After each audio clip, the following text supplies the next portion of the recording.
in the beginning that it had two braids hanging down, just like knotless braids. I didn't want to do knotless braids. I wanted to do a cornrow because I was just like, if she's playing around, I don't want it to be swinging and just swinging all around with no type of restraint. So by it being a cornrow, it makes it sit in one spot instead of, if she's on a swing or she's running, she's not getting smacked super bad with the beads. So yeah, but now you see I am doing the cornrow section for the top part.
So for the braid going forward, that's going to be hanging down the cornrow, I will be adding in some braiding hair just to give it some length and to make it a little bit more thicker on this section. And that is why I am adding in braiding hair. I'm adding very small pieces, super skinny pieces, and I'm just going to be braiding it down.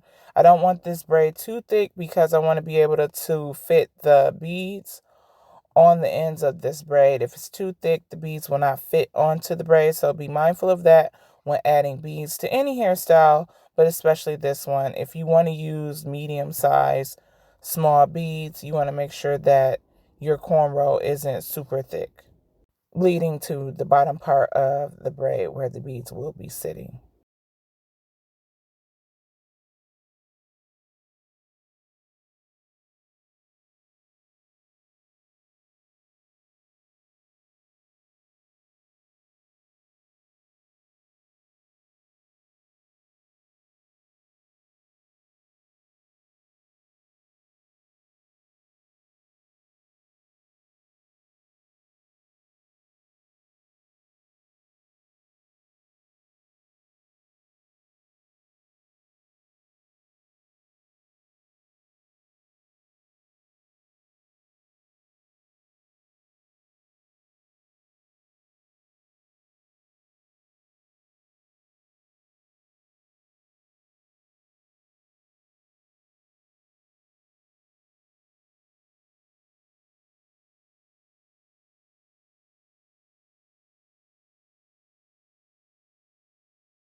For this section, I parted it down the middle. Now I'm parting it in half.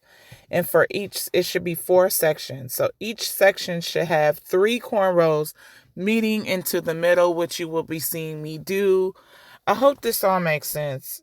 It's basically 4 sections, and you're just putting 3 braids in each section. So by the end of this section, you should have 12 cornrows. Okay? Because it's in 3. So 3 times 4. Y'all know the math. This is math. Okay? So if it's 4 sections with 3 cornrows, it should be 12 braids. So if you don't have that, then, you didn't really part it off too well. Or depending